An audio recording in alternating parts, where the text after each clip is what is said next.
विशेष में आप सभी का बहुत स्वागत है। आपके साथ मैं हूं शुभांकर मिश्रा। दफन हुई माफियागिरी जैसा हमने यहां लिखा है। जिस बेटे को अतीक अहमद अपने खौफ का साम्राज्य सौंपने वाला था, आज वो सुपुर्दे खाक हो गया। गुनाहों की सजा असद को मिली और आखिरी बार ना देख सकी उसकी मां, ना ही अतीक। लेकिन अकड़ भी देखिए, बेटे ने अतीक को तोड़कर रख दिया, लेकिन वो अभी भी पुलिस को गुमराह कर रहा है। पुलिस के सवालों का ठीक से जवाब नहीं दे रहा है। अपना शेर दिल बेटा गवा दिया, फिर भी अकड़ नहीं गई। जिस बेटे पर नाज था वो मिट्टी में दफन हो गया, फिर भी अतीक का घमंड नहीं टूटा। उसे किए की सजा मिल रही है, फिर भी उसके तेवर नरम नहीं पड़े। आज ना बेटे का जनाजा देख पाया, ना उसका हिस्सा बन पाया और ना ही उस आखिरी याद को संजो पाया अतीक अहमद। फिर भी वो घमंड से चूर है। वो एक तरफ एनकाउंटर में मारे गए बेटे के नाम में डूबा है, तो दूसरी ओर पुलिस वालों के सवालों का सीधा मुंह जवाब देने तक मुनासिब नहीं समझ रहा। उसकी अकड़ ऐसी है कि यूपी पुलिस सवाल पूछ रही है और वो हर सवाल के जवाब में पुलिस से ही सवाल कर रहा है। पुलिस से पूछताछ में अतीक सीधे मुंह कोई जवाब नहीं दे रहा। जब पुलिस ने उसकी बातचीत को लेकर के सवाल किया तो असद के सवाल के साथ साथ अतीक ने कहा कि वो मोबाइल लेकर के आओ, तब मैं बताऊंगा कि क्या बात होती थी। मेरी कोई बात नहीं होती थी, मैं तो जेल में था। इसके अलावा अपने कैशियर और तमाम लाला से जिस तरीके की बरामदगी उस पर भी सिरे से नकारते हुए उसने कहा कि अदालत में बोलूंगा, लेकिन मेरा कोई भी इन मामलों से संबंध नहीं है। कोर्ट से कस्टडी मिलने के बाद अतीक और अशरफ से पुलिस लगातार सवाल जवाब कर रही है। आज तक संवाददाता अभिषेक मिश्रा ने कुछ सवालों का जिक्र किया। कई ऐसे सवाल हैं जिसके जवाब में अतीक और अशरफ एक ही राग दोहरा रहे हैं कि वो जेल में थे, उन्हें कुछ जानकारी नहीं है। अतीक और अशरफ भले ही खामोश रहे, लेकिन उन पर लगातार खुलासे हो रहे हैं। सामने आ रहा है कि असद के चाचा की होशियारी ही उसकी मौत की वजह बनी। अशरफ ने पुलिस से वादा किया था कि वो 3 शूटरों को उनके हवाले कर देगा। उमेश पाल अपहरण कांड में पेशी से पहले अशरफ ने ये वादा किया, लेकिन बरी होते ही वो अपने वादे से मुकर गया। पुलिस को चकमा देकर वो असद और अन्य शूटर को बचाने लगा। एसटीएफ ने शूटरों को खोजने में पूरी ताकत झोंक दी। तभी असद और गुलाम के झांसी में छिपे होने की खबर लगी। अशरफ की साजिश झांसी में ही अतीक के काफिले पर हमला करने की थी, ताकि पुलिस में दहशत पैदा हो सके। लेकिन यही उसने सबसे बड़ी गलती कर दी। उसका जो नतीजा हुआ वो सभी के सामने। असद और गुलाम मिट्टी में मिल चुके हैं। इतना ही नहीं, अतीक की अकड़ ऐसी कि पुलिस के सवालों का जवाब देने की बजाय वो पुलिस से ही सवाल कर रहा है। सूत्रों की माने तो अतीक ने पुलिस से पूछा कि मेरा वह मोबाइल कहाँ है जिससे मैं साबरमती जेल में अंदर से बात कर रहा था। अतीक ने पुलिस से कहा, जिस मोबाइल से मैं और अशरफ बात करते थे वह मोबाइल मुझे दिखा दो, तब सारे सवालों के जवाब दूंगा।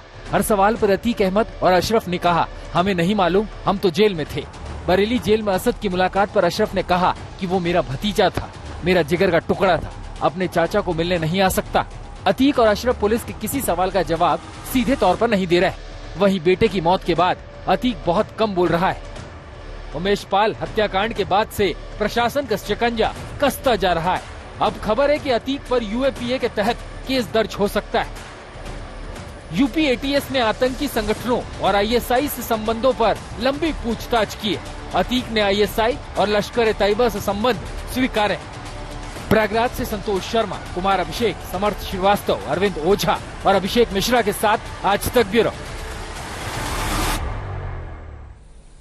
अतीक ने जो बीज बोए उसकी फसल वो काट रहा है। एनकाउंटर में मारे गए उसके बेटे असद को आज प्रयागराज में दफना दिया गया। साथ ही शूटर गुलाम को भी आज दफन कर दिया गया।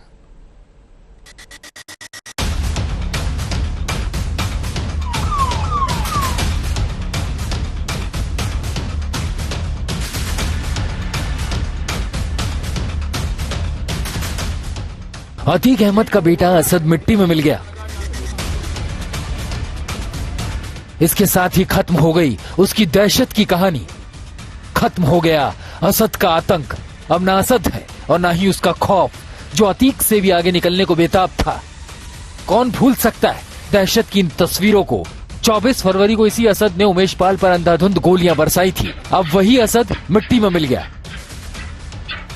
प्रयागराज के कब्रिस्तान में अतीक के कुछ करीबियों ने उसे मिट्टी दी। कब्र में रीति रिवाज के मुताबिक दफनाया गया। इस गम के मौके पर और हम ज्यादा कुछ न बोल पाएंगे। परिवार की तरफ से बाबूजी कौन कौन शामिल हुआ, जो आरोपी नहीं है उनमें, उनकी बात कर रहे हैं। अब परिवार के लोग तो बहुत से हैं, बहुत से लोग आरोपी नहीं हैं। हाँ, हम भी जो है तो परिवार ही के हैं, हम भी परिवार ही के हैं, हमारे जो है तो रिश्ते के हैं। हाँ। 13 अप्रैल को झांसी में असद का एनकाउंटर हुआ था। उसके साथ साथ शूटर गुलाम को भी पुलिस ने मार गिराया। असद और गुलाम के शवों का झांसी मेडिकल कॉलेज में पोस्टमार्टम हुआ। फिर बीती रात शवों को उनके परिजनों को सौंप दिया गया। देर रात भारी सुरक्षा के बीच परिजन शव लेकर प्रयागराज के लिए निकले थे। उधर तमाम आशंकाओं के बीच प्रयागराज पुलिस ने सुरक्षा के जबरदस्त बंदोबस्त किए। कब्रिस्तान वाले इलाके में बड़ी संख्या में पुलिस वाले तैनात कर दिए गए। वहां असद के जनाजे में शामिल होने के लिए बड़ी संख्या में महिलाएं पहुंची, लेकिन पुलिस ने सिर्फ करीबियों को ही इजाजत दी। अतीक के बेटे असद को जमींदोज किया गया है और अतीक के मंसूबे भी इसके साथ में जमींदोज होते नजर आते हैं। जिस तरीके से लगातार इस बात की सुखबुगाहट थी कि क्या शाइस्ता पहुंचेगी, अतीक को क्या इजाजत मिलेगी, उन सबको दरकिनार करके असद को सुपुर्द खा करने के बाद में यहाँ पर आप देखिए बड़ी पुलिस सुरक्षा और आरएएफ के जवानों के बीच में परिवार के लोग हैं वो वापस चले गए हैं और अतीक अहमद का बेटा जिसने उमेश पाल की हत्याकांड में गोली मार के कहीं ना कहीं इस पूरे घटना को अंजाम दिया था, वो अब मिट्टी में मिला दिया गया। जो बात मुख्यमंत्री योगी आदित्यनाथ ने कही थी, अपने बेटे असद के जनाजे में अतीक भी शामिल होना चाहता था, लेकिन कोर्ट में अर्जी लगाने से पहले ही असद को मिट्टी दे दी गई। जो कोर्ट में अर्जी लगाई गई थी, चूंकि कोर्ट के समय से पहले ही जो सुपुर्दगी खा कर दिया गया सबको, इसलिए वो इन्फेक्शस हो गई है और कोई ऐसी भी अर्जी लग नहीं पाई। असद ने क्राइम की दुनिया में कदम रखते ही ऐसा अपराध किया जो उसके लिए काल बन गया।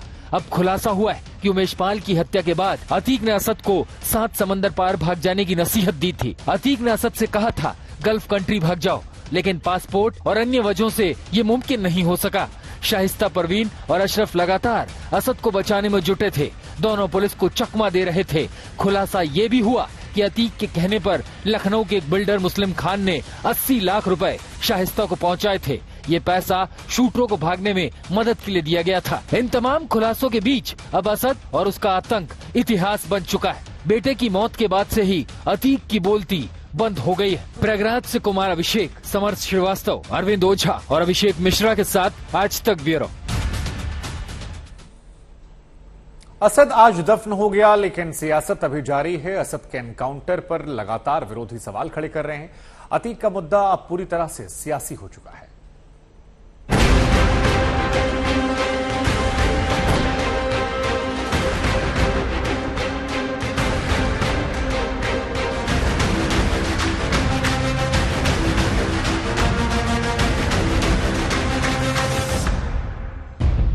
गैंगस्टर असद सुपुर्दे खाक हो गया। माफिया अतीक अहमद का लाडला मिट्टी में मिल गया, लेकिन सियासी धूल हवा में तैर रही है। असद के एनकाउंटर पर लगातार समाजवादी पार्टी सवाल उठा रही है।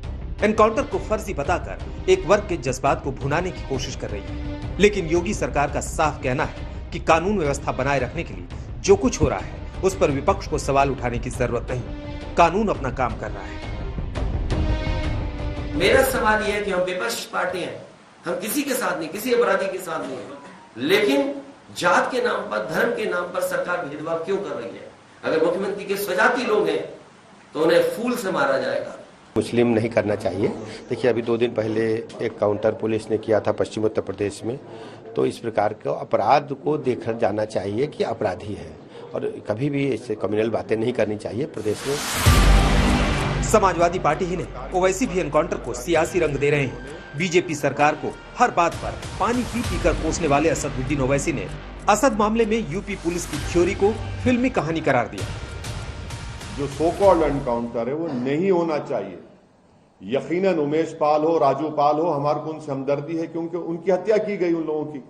हमारे शम्स साहब खुद पुलिस के एफआईआर से ये बता रहे हैं कि लोग अपना भेष भी नहीं बदलते, हाँ, और फिर उस रास्ते पर लेकर जाते हैं जहां पर गाड़ी 15 से 16 किलोमीटर तेज रफ्तार से चल नहीं सकती।